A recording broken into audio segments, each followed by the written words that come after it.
बलांगीर जिला खपराखोल थाना ओडियापाली गाँव में देशी रंधा मद पी जड़े मृत दुई गुरुतर सूचना मुताबक खपराखोल थाना ओडियापाली गाँव बेलार सिंह माझी क्षेत्र में पूजा पर खाइबा किसी लोक डाकी खाइबा पूर्व किसी लोक देशी रंधा मद पीता बेले 3 जण गुरुतर हो पड़ते 3 जन को उद्धार कर परिवार तरफ पाटनागढ़ डाक्तरखाना अणा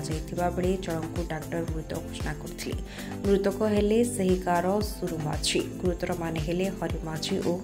दुर्लभ नायक गुरुतर माने पाटनागढ़ डाक्तरखाना चिकित्सा होता बेले मृतकों शव जबत कर अधिक तदंत जारी रखी खपराखोल पुलिस पाटनागढ़ पाटना चोरू जेन देले जे ताकर घरे ये डाके देला कर मुई जो चाहता तू 12 बजे जा बहनी जे कर मु पहुँचनी जे कर भजा टिके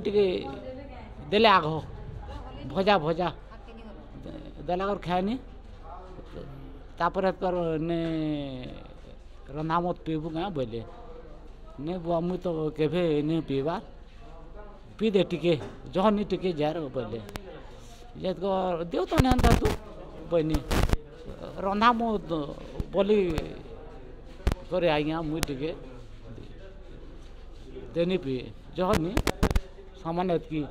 जनता पी देनी जेनी कहन पेट मुँह तो सब जली गला आज्ञा ये सले मुई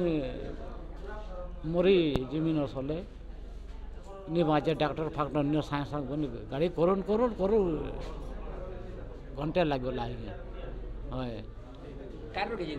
এটা গাঁতি না আমার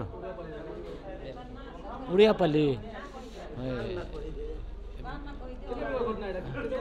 হ্যাঁ এটা 12-15 আড়ে এটা বেনারসিং মাঝি হয়